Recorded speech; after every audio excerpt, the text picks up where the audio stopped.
வானொலியில் நீங்கள் கேட்டு மகிழ்ந்த தென்கட்சி கோ. சுவாமிநாதன் அவர்களின் இன்று ஒரு தகவல் கதை தொகுப்பினை கேட்கலாம். ஒருத்தர் அவசரமாக போய்கிட்டு இருந்தார். எங்கே போய்கிட்டு இருக்கீங்க அப்படின்னு கேட்டார் ஒரு பெரியவர்.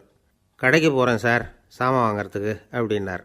அங்கே போகிறதுக்கு முன்னாடி தெரிஞ்சிக்க வேண்டியதெல்லாம் தெரிஞ்சுக்கிட்டீங்களா அப்படின்னு கேட்டார் பெரியவர். கடைக்கு போய் காசை கொடுத்து ஒரு பொருளை வாங்கிட்டு வரப்போகிறோம், இதில் தெரிஞ்சிக்க வேண்டியது என்ன இருக்குது அப்படின்னார் அலட்சியமாக. இப்போ அந்த பெரியவர் பேச ஆரம்பித்தார். இந்த உலகத்தில் எந்த ஒரு செயலில் இறங்குறப்பவும் நாம் நல்லா ஆலோசனை பண்ண வேண்டிய விஷயம் 5 அப்படின்னார். உதாரணமாக, ஒருத்தன் கடைக்கு போய் ஏதோ ஒரு பொருளை வாங்கிட்டு வர போகிறான்னு வச்சுக்கங்களேன்.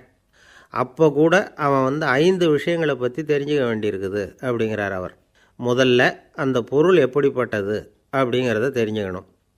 ரெண்டாவதாக தன்னை பற்றியும் தெரிஞ்சுக்கணும். அப்போ தான் அந்த பொருள் தனக்கு தேவையா இல்லையா அப்படிங்கிறத புரிஞ்சுக்க முடியும். மூணாவதாக தெரிஞ்சுக்க வேண்டியது ஒன்று இருக்குது. அது என்னென்னா, அந்த பொருளை அடையிறதுக்கு வழி என்ன அப்படிங்கிறத தெரிஞ்சுக்கணும். அதாவது எவ்வளவு பணம் கொடுத்தா அது கிடைக்கும், இது மாதிரியான விஷயங்கள். நாலாவதாக அந்த பொருளை அடையிறது மூலமாக நாம் அடையக்கூடிய பயன் என்ன அப்படிங்கிறதையும் உணரணும். அஞ்சாவது, அந்த பொருளை அடையிறதுல இருக்கக்கூடிய தடை எது அப்படிங்கிறதையும் நாம் தெரிஞ்சுக்கணும். பெரியவர் பேசுகிறது ஏதோ தத்துவம் மாதிரி தெரியுது இல்லையா? தத்துவம்தான். அதாவது இப்படி உலகியல் வாழ்க்கையில் சின்ன சின்ன விஷயங்கள்லேயே நாம் 5 விஷயங்களை தெரிஞ்சுக்க வேண்டியிருக்குது.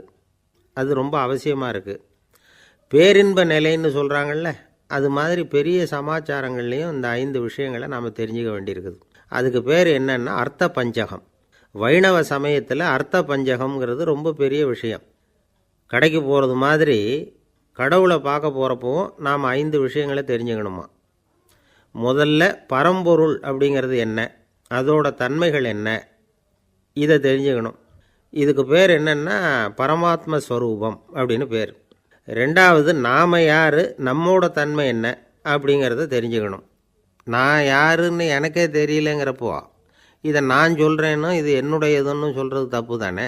அப்புறம் மூணாவது விஷயம், பரம்பொருளை நாம் அடையிறதுக்கு வழி எது, இதை தெரிஞ்சுக்கணும். இது உபாய ஸ்வரூபம் அப்படின்னு பேர். நாலாவது விஷயம், நாம் அடைய வேண்டிய பயன்கள் என்ன அப்படிங்கிறத தெரிஞ்சுக்கிறது. இதுக்கு புருஷார்த்தம் அப்படின்னு பேர். அஞ்சாவது, அந்த பயனை அடைய விடாமல் தடுக்கிற தடைகள் யாவை அப்படிங்கிறத தெரிஞ்சுக்கிறது. இது விரோதி ஸ்வரூபம். இதைத்தான் தடையியல் அப்படின்னு சொல்கிறாங்க. அதாவது பரமாத்மாவை பற்றிய அறிவு, ஜீவாத்மாவை பற்றிய அறிவு, உபாயம் பற்றிய அறிவு, புருஷார்த்தம் பற்றிய அறிவு, இந்த 4 அறிவுக்கும் எதிரடையாக, அதாவது அதையெல்லாம் தப்பாக புரிஞ்சுக்கிறதால உண்டாகக்கூடிய அறிவு விரோதி ஸ்வரூபம். என்ன இது தகவலில் ஏதாவது கதை சொல்லுவீங்கன்னு பார்த்தா ஏதோ தத்துவம் பேசிக்கிட்டு இருக்கிறீங்களே அப்படின்னு நினைக்கலாம். இதுவும் தெரிஞ்சிக்க வேண்டிய ஒரு பெரிய விஷயந்தான். காதில் போட்டு வச்சா எப்போவாவது உபயோகப்படும். என்னுடைய நண்பர் ஒருத்தர் ஒரு நாள் என்கிட்ட சொன்னார், சார், அடுத்த மாதம் தஞ்சாவூரில் ஒரு கல்யாணம், போகிறதா வேண்டாமா அப்படின்னு ஒரே குழப்பமாக இருக்குது அப்படின்னார். நான் உடனே இந்த அர்த்த பஞ்சக உபதேசம் பண்ண ஆரம்பித்தேன். அவர் எல்லாத்தையும் பொறுமையாக கேட்டுவிட்டு, சரி சார், நான் போகிறதுன்னு முடிவு பண்ணிவிட்டேன்னார். எப்படி இந்த முடிவுக்கு வந்தீங்க அப்படின்னு கேட்டேன். அவர் சொன்னார், சார், அந்த 2வது பாயிண்ட் ஒன்று சொன்னீங்களே, அதை புரிஞ்சுக்கிட்டதுக்கு அப்புறம்தான் இந்த முடிவுக்கு வந்தேன் அப்படின்னார். என்ன 2வது பாயிண்ட்டுன்னு? அதாவது தன்னை பற்றி புரிஞ்சுக்கணும் அப்படின்னு சொன்னீங்க. உடனே என்னை பற்றி புரிஞ்சுக்கிட்டேன், நான் யாருங்கிறது எனக்கு தெரிஞ்சுது, உடனே போகிறது தான் நல்லதுன்னு முடிவு பண்ணிவிட்டேன்னார். நீங்கள் யாருன்னு கேட்டேன். நான் தான் சார் அந்த கல்யாணத்தில் தாலி கட்ட வேண்டிய மாப்பிள்ளை அப்படின்னார். ஊருக்கு வெளியில் அமைதியான ஒரு இடம், அங்கே ஒரு ஆசிரமம், அங்கே ஒரு சாமியார். அவர் தினமும் நல்ல போதனைகள்லாம் செய்வார். பல பேர் போய் அங்கேயே சில நாள் தங்கி இருந்து அவர் சொல்கிற அறிவுரைகளை எல்லாம் கேட்டுக்கிட்டு வர்றது வழக்கம். ஒரு தடவை அவரை பார்த்துட்டு போகிறதுக்காக 3 வெளியூர் தம்பதிகள் வந்தாங்களாம். அந்த மடத்திலேயே சாப்பிட்டுக்கிட்டு தங்கியிருந்து அவங்களுடைய போதனைகளை கேட்டுக்கிட்டு போகணுங்கிறது அவங்க நோக்கம். காலையில் குளிச்சுட்டு பூஜையில் உட்காந்தார் அந்த சுவாமி. இவங்களும் குளிச்சுட்டு அந்த பூஜையை பார்க்குறதுக்காக அவர் முன்னாடி உட்காந்தாங்க. பூஜை ஆரம்பமாச்சு. சம்பிரதாயப்படி அது ரொம்ப நேரம் நடந்துக்கிட்டே இருக்குது. இவங்களுக்கு நல்ல பசி இருந்தாலும் இந்த நேரத்தில் அதை எப்படி வெளியில் காட்டிக்கிறது? பேசாமல் இருந்தாங்க. அந்த சுவாமி பூஜையை முடித்தார். அதுக்கப்புறம் பேச ஆரம்பித்தார். பேச்சு அருமையாக தான் இருந்தது, அமிர்தமாக தான் இருந்தது. இருந்தாலும் இவங்களுக்கு இருக்கிற வயிற்று பசி அது சரியாக கவனிக்க விடலை. அந்த சுவாமியே இதை கவனிச்சதா தெரியல. இவங்களுக்கு மனசுக்குள்ளே ஒரு எண்ணம், உள்ளே சாப்பாடு தயாராகிட்டு இருக்கும் போல இருக்கு, இந்த பேச்சு முடிஞ்சதும் நம்மளை உள்ளே அழைச்சிட்டு போய் சாப்பாடு போடுவாங்கன்னு நினைக்கிறோம் அப்படின்னு இவங்களாம் நினச்சிக்கிட்டாங்க. ஆனால் சுவாமி இதை பற்றி எதுவுமே பேசலை, கண்டுக்கலை. ஒரு அம்மாவால் அதுக்கு மேலே சும்மா இருக்க முடியுமா? முடியல. சாப்பாட்டை கவனிக்கலாமா அப்படின்னு சொல்லி மெதுவாக ஆரம்பித்தாங்க. கவனிக்கலாமே அப்படின்னு உள்ளே அழைச்சிட்டு போனார் சுவாமி. இவங்க ரொம்ப அவசரமாக எழுந்திரிச்சு உள்ளே ஓடினாங்க. அங்கே ஒரு மேஜை மேலே ஒரு கிண்ணம் மூடி இருந்தது. இதுதான் சாப்பாட்டு மேஜை போல இருக்கு, இங்கே சாப்பாடு வந்துடும் அப்படின்னு நினச்சாங்க. உடனே போய் சுற்றி உக்காந்துக்கிட்டாங்க. சுவாமி அந்த கிண்ணத்தை எடுத்து அந்த அம்மா கிட்ட கொடுத்தார். அவங்க அதை வாங்கி மூடியை திறந்து பார்க்குறாங்க. உள்ளே ஒரு சாவி இருக்குது. சரிதான், இது சமையலறை சாவி போல இருக்கு, அங்கே போய் அதை திறந்து சாப்பாட்டை நாமே எடுத்துக்கிட்டு வந்து இங்கே வச்சுக்கிட்டு சாப்பிட்ணும் போல இருக்கு அப்படின்னு நினச்சாங்க. சாவி இருக்கு இல்லையா, வாங்க பூட்டு நிறையா காட்டுறேன் அப்படின்னு சுவாமி அவங்கள அழைச்சிட்டு போனார், காட்டினார். இவங்க அந்த அறையை ரொம்ப ஆவலோடு திறந்தாங்க. உள்ளே பார்த்தா அங்கே அரிசி, பருப்பு, விதவிதமான காய்கறி எல்லாம் இருக்குது. சமையலுக்கு வேண்டிய மிளகாய், எண்ணெய், பால், தயிர், நெய் இப்படி எல்லாமே இருக்குது. அடுப்பு, விறகு, நெருப்பு போட்டி அது கூட அங்கே இருக்குது. சாப்பாடு தயாராக இருக்கும்னு நினச்சிக்கிட்டு போனால் இப்படி இருக்குதே அப்படின்னு சொல்லி அதை பார்த்ததும் ரொம்ப சோர்ந்து போட்டாங்க அவங்க. சுவாமி, என்ன இது சாப்பாடு இல்லையா அப்படின்னாங்க. அதுதான் சாப்பாட்டுக்கு வேண்டிய எல்லாம் இங்கே இருக்குதே, அடுப்பு மூட்டி நீங்கள் தான் அவங்கவுங்க ருசிக்கு தகுந்த மாதிரி சமைச்சிக்கணும், இந்த சன்னியாசிக்கு எப்படி சமைக்க தெரியும் அப்படின்னு கேட்டார் சுவாமி. சாப்பாடு தயாராக இருக்கும்னு நாங்கள் எதிர்பார்த்தோம் அப்படின்னாங்க. நீங்கள் இப்படி சொல்லுவீங்கன்னு நானும் எதிர்பார்த்தேன். இது வரைக்கும் நான் எவ்வளவோ தத்துவம்லாம் எடுத்து சொன்னேன்.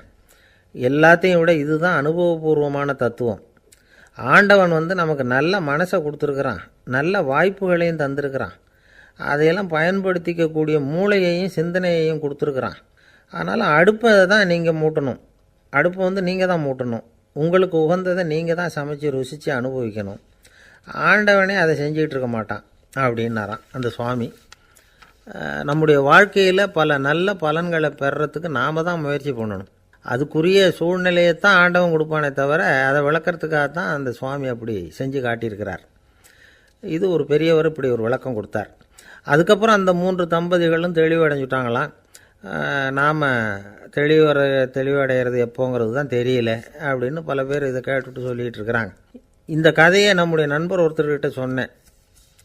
அந்த நண்பர் ரொம்ப சந்தோஷப்பட்டார். நீங்கள் சொல்கிறது கரெக்டு சார், ஆனால் நான் அதை விட ஒரு படி மேலே சார். எனக்கெல்லாம் அரிசி, பருப்பு இருக்கிற ரூம் எதுன்னு கையை காட்டிட்டா போதும், உடனே கிண்ணத்துலேருந்து சாவியை எடுத்து கொடுக்கணுங்கிற அவசியம்லாம் இல்லை எனக்கு. அப்புறம் எப்படி ரூமை திறந்துருவீங்க அப்படின்னு கேட்டேன்.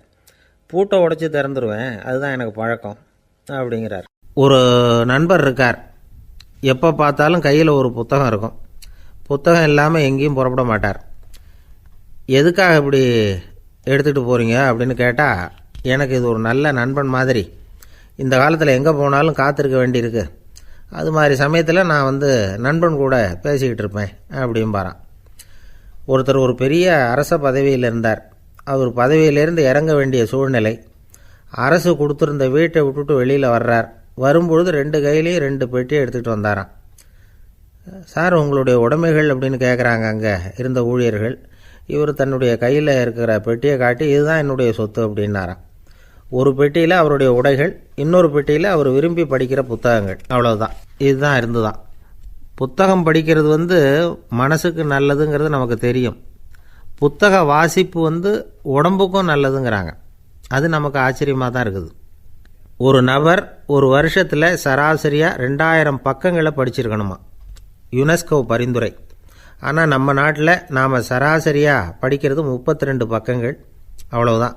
இவ்வளவுக்கு நம்ம நாட்டில் 6000த்துக்கும் மேற்பட்ட நாளேடுகள், 2000த்துக்கும் மேற்பட்ட இதழ்கள், மலர்கள், இவ்வளவு இருந்தும் சரியாக வரல. இந்த உலகத்தில் முதல் நூலகம் எங்கே எப்போ ஆரம்பமாச்சு தெரியுமா? கிமு 2500ஆம் ஆண்டில் அது ஆரம்பமாயிருக்குது. பாபிலோனியாவில் அமில் அணு அப்படிங்கிற அரசன் தான் நூலகத்தை உருவாக்கியிருக்கிறான். அப்போல்லாம் தாள் கிடையாது, களிமண் தான். களிமண் பலகைகளில் எழுதி அது தொகுத்து அப்படியே நூலாக்கி அதை நூலகத்தில் வச்சுருப்பாங்களாம். அரசருடைய நூலகத்தில் 1000த்துக்கும் மேற்பட்ட நூல்கள் இருந்ததாக வரலாற்று குறிப்பு இருக்குது.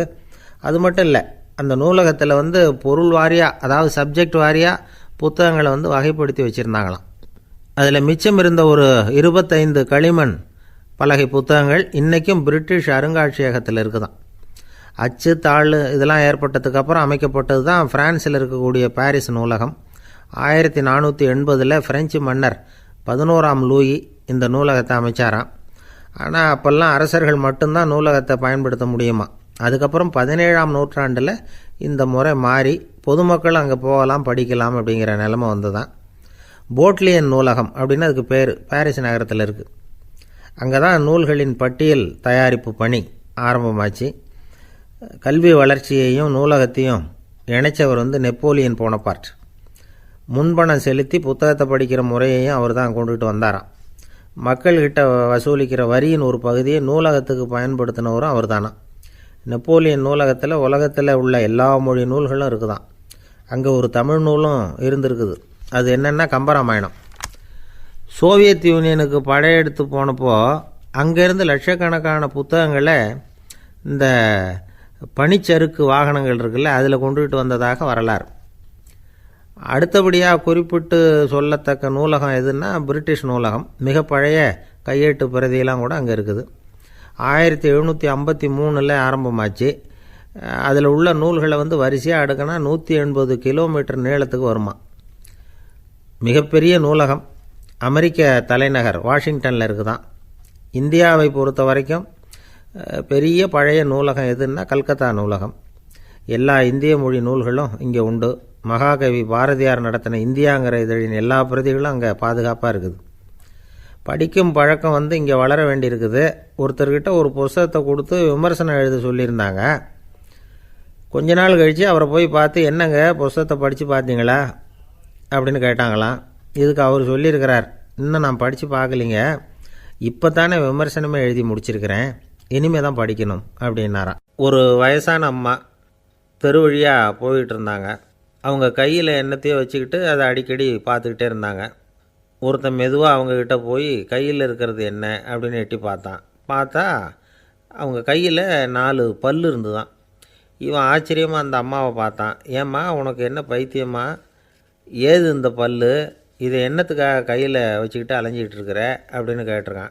அதுக்கு அந்த அம்மா விவரம் சொல்ல ஆரம்பித்தாங்களாம். இதை பாருப்பா, எனக்கு ஒரு மகன் இருந்தான், அவனை ரொம்ப செல்லமாக வளர்த்தேன்.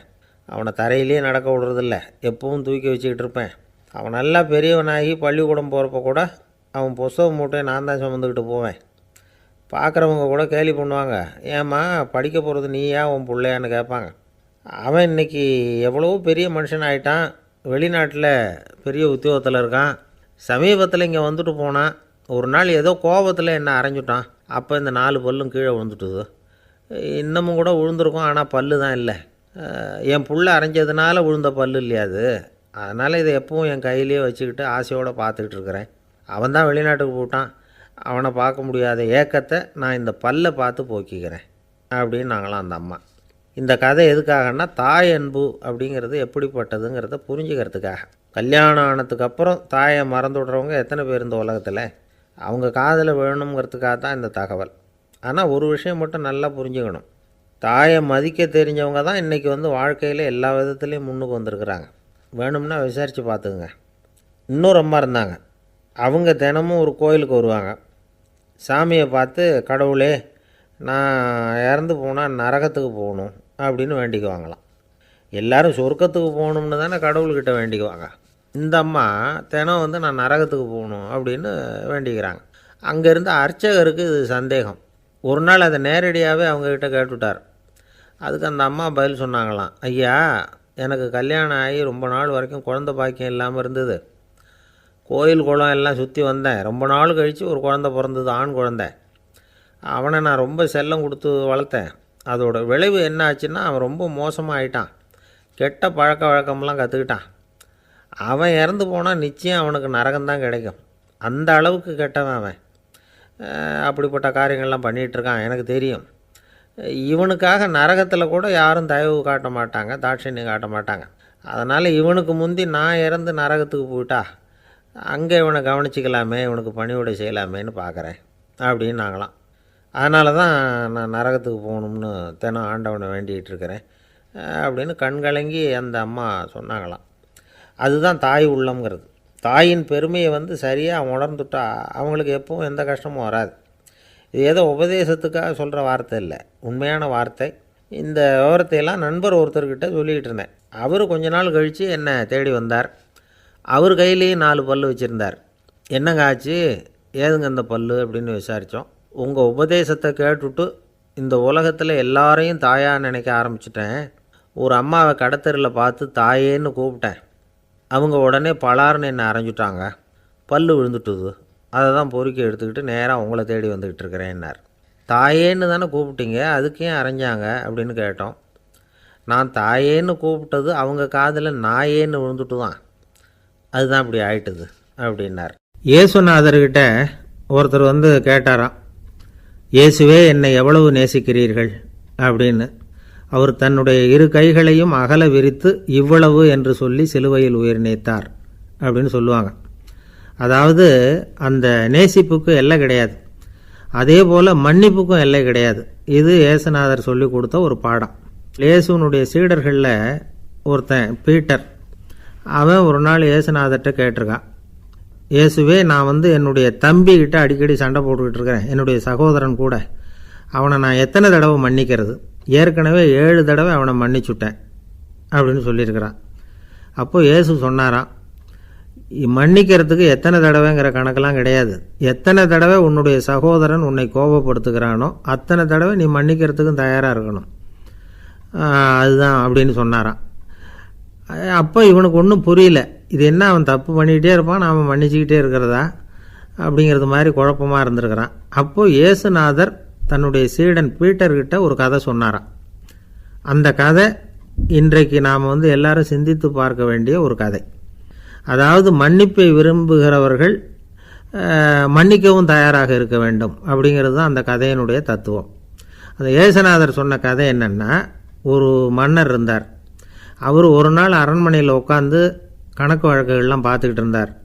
நம்ம அரண்மனையிலேருந்து யார் யார் அரசாங்க கடன் வாங்கியிருக்கிறாங்க, யார் யார் திருப்பி செலுத்தியிருக்கிறாங்க அப்படிங்கிற விவரத்தையெல்லாம் பார்த்துக்கிட்டு இருந்தார். அப்போ தான் புரிஞ்சுது, அந்த அரண்மனையில் வேலை செய்கிற ஒருத்தனே அரசாங்க கடன் ஒரு வாங்கியிருக்கிறான். எவ்வளவு? 10,000 பொற்காசுகள் வாங்கியிருக்கான் கடன். இந்த 10,000 பொற்காசுகளை திருப்பி செலுத்தலை அரசாங்கத்துக்கு. இது மன்னர் கவனத்துக்கு வந்தது. உடனே நம்ம அரண்மனையில் இருக்கிறவனே அரசு கடன் வாங்கி திருப்பி செலுத்தாமல் இருக்கான், அவனை கூப்பிட்டு வாங்கன்னு சொல்லி கூப்பிட்டுட்டு வந்தாங்களாம். விசாரிச்சிருக்கிறாங்க, என்னப்பா நீ எவ்வளோ ஒன்று? ஆமாங்க 10,000 பொற்காசுகள் வாங்கியிருக்கிறேன், இன்னும் திருப்பி கட்டலைன்றிருக்கான். உடனே அவர் மன்னர் சொல்லியிருக்கிறார், நம்ம சட்டத்திட்டப்படி நீ உடனே பணத்தை திருப்பி கட்டிடு. அப்படி உன்னால் கட்ட முடியலன்னா உன்னுடைய வீடு வாசல் சொத்து சுகம் எல்லாத்தையும் விற்று அந்த பணத்தை அரசு கருவூலத்தில் சேர்த்துக்கிறதுக்கு நானே ஏற்பாடு பண்ணிடுறேன் அப்படின்னு அந்த மன்னர் சொன்னாராம். இவன் அப்படியே அதிர்ச்சி ஆகிட்டான், அப்படியே பொத்துன்னு காலில் விழுந்தானா.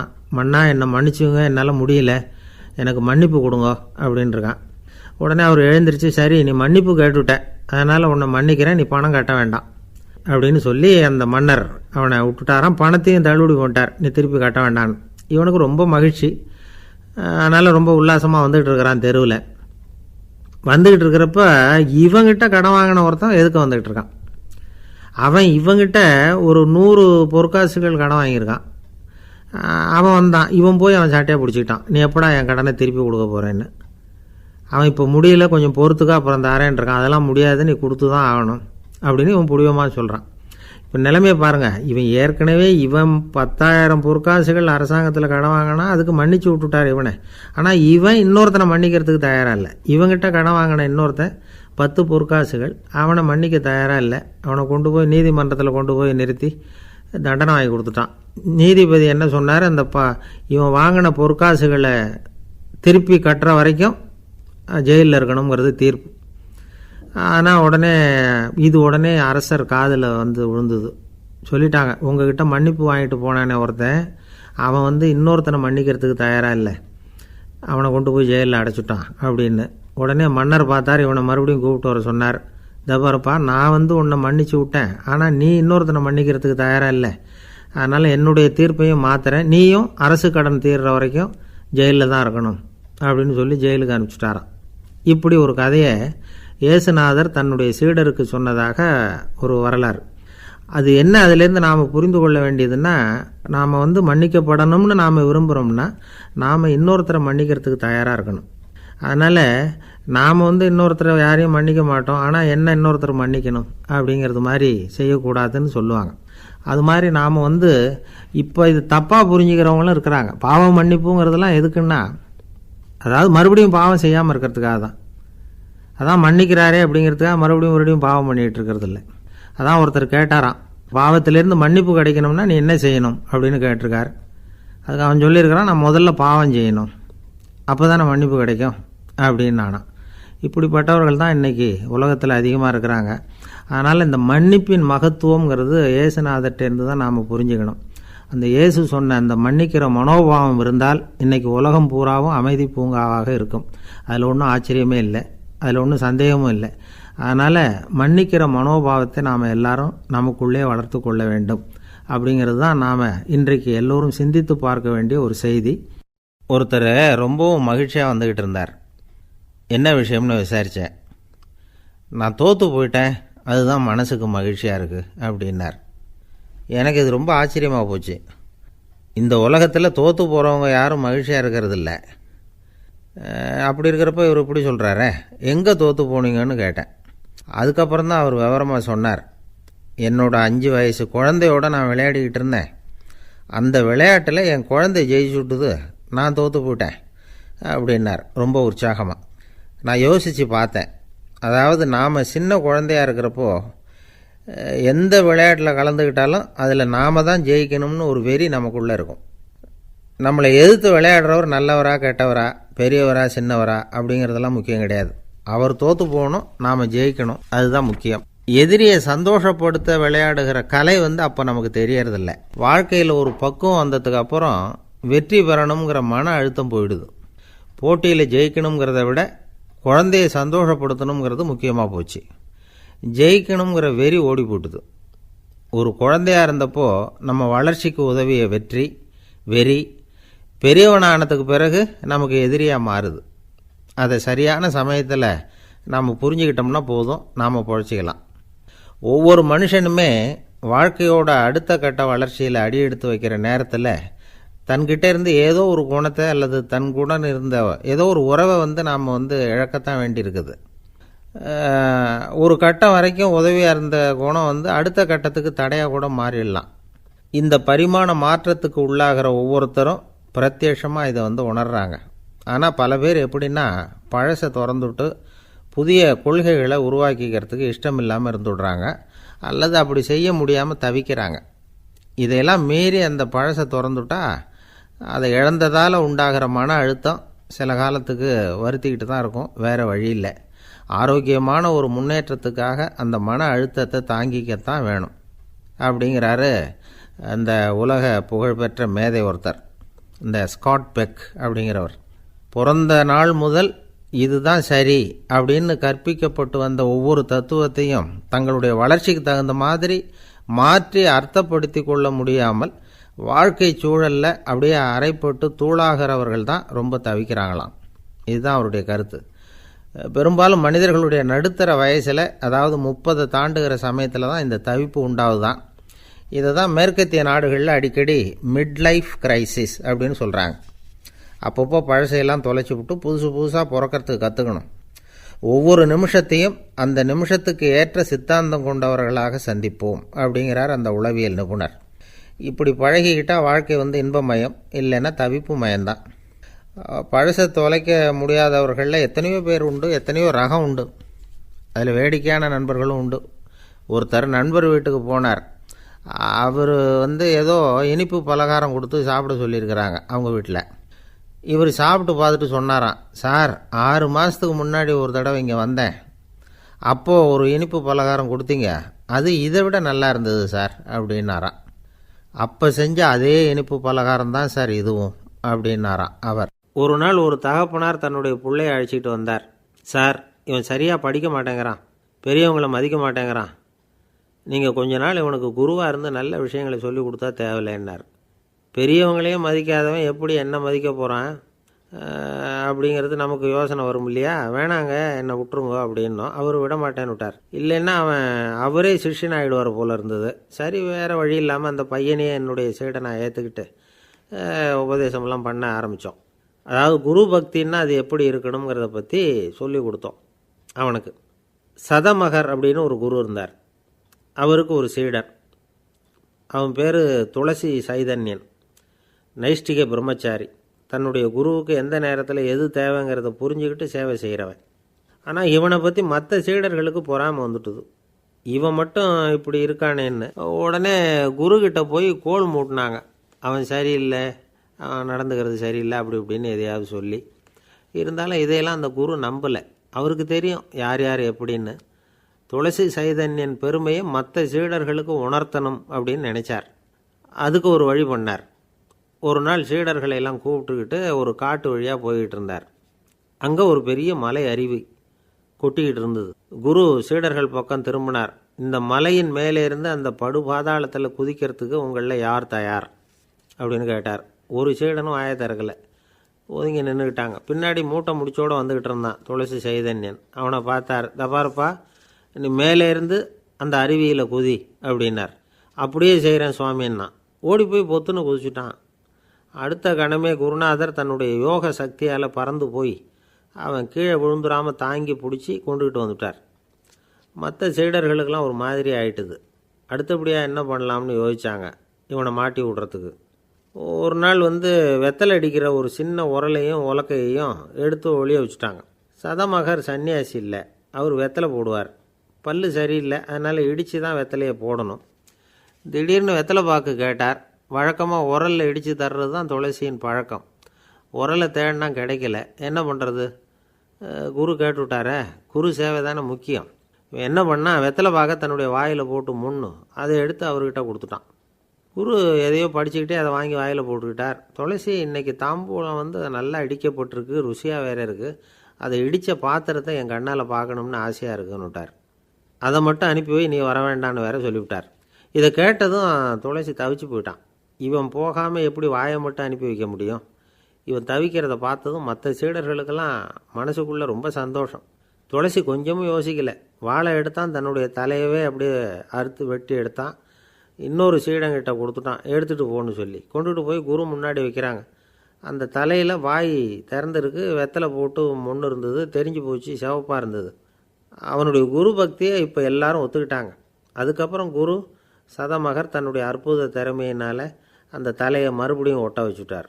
துளசிக்கு உயிர் வந்துட்டுது. இப்படி ஒரு பெரிய கதை உண்டு. அதாவது துளசி சைதன்யன் அவனுடைய குரு பக்தி எப்படி அப்படின்னு கேட்டோம். ரொம்ப அபாரம் அப்படின்னு அந்த பையன் அடக்கமாக சும்மா விளையாட்டுக்காக தான் அப்படி அவங்ககிட்ட கேட்டோம். ஏன்பா உன்னுடைய குரு பக்தியை என்கிட்ட காட்டுறதுக்கு உன்னோட கழுத்தை நீயே அறுக்கணும்னு நான் சொன்னால் அதை நீ செய்வியா அப்படின்னு கேட்டோம். என்னுடைய கழுத்தை நானே அறுக்க வேண்டிய அவசியம் இல்லை சார் அப்படின்னா அவன். ஏண்டான்னு, அதே காரியத்தை தான் இனிமேல் நீங்கள் தினமும் செய்ய போகிறீங்களே சார் அப்படிங்கிறான். ஐயா, என்னுடைய நூல் வெளியீட்டு விழாவுக்கு அவசியம் நீங்கள் வரணும் அப்படின்னு கூப்பிட்டார் ஒருத்தர். எப்போ வரணும்னு கேட்டேன். அடுத்த வாரம்னார். சரி, புத்தகம் தயாராகிட்டுதா அப்படின்னு. நாளைக்கு தான் அச்சிக்க கொடுக்க போகிறேன்னார். என்னங்க இது, புத்தகம் அச்சிடுறதுக்கு முன்னாடியே அழைப்புதழை அச்சடிச்சு விட்டீங்களே அப்படின்னு கேட்டேன்.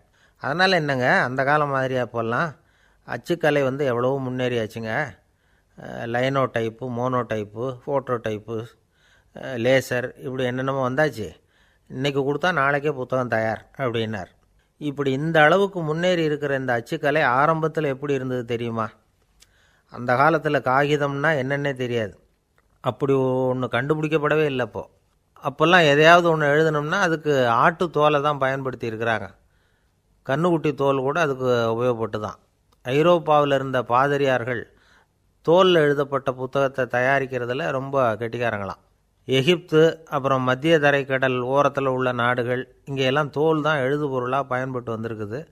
ஆனால் நம்ம நாட்டில் ஓலைச்சுவடிகளை எழுத்துக்கு பயன்படுத்தியிருக்கிறாங்க. எழுதுறதுக்கு தோலை பயன்படுத்தினவங்க பிறகு பேப்பரைஸ் அப்படிங்கிற கோரை புல்லை அதுக்கு பயன்படுத்தினாங்களாம். இதெல்லாம் அப்படி கொஞ்சம் கொஞ்சமாக கண்டுபிடிச்சிட்டு வந்திருக்கிறாங்க. அந்த புல்லை கச்சிதமாக நறுக்க வேண்டியது, நல்லா பதப்படுத்த வேண்டியது, அதுக்கப்புறம் அதில் எழுத வேண்டியது, அவ்வளவுதான். பேப்பருங்கிற சொல்லே இந்த பேப்பைரஸ் அப்படிங்கிறதுலேருந்து வந்தது தான்.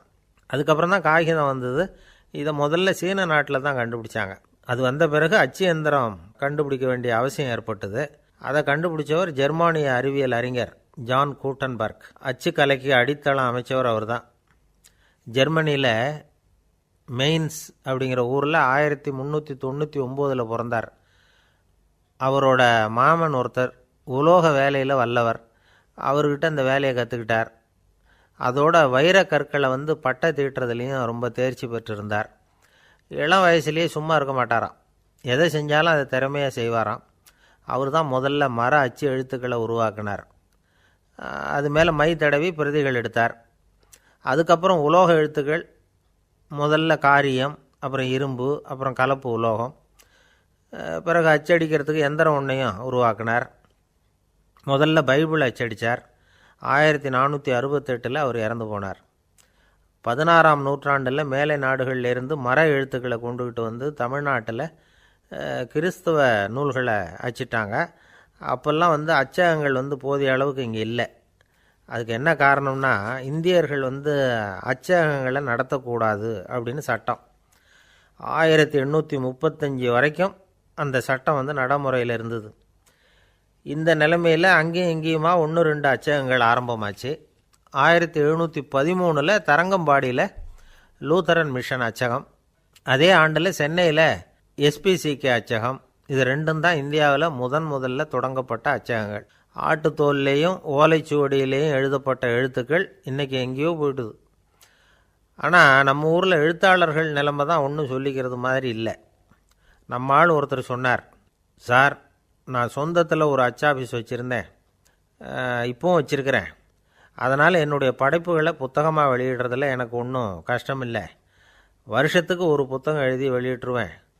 15 வருஷமாக இலக்கிய உலகத்துக்கு இப்படி சேவை செஞ்சுக்கிட்டு வர்றேன். ஆனால் இந்த வருஷம்தான் வாசகர்கள் எனக்கு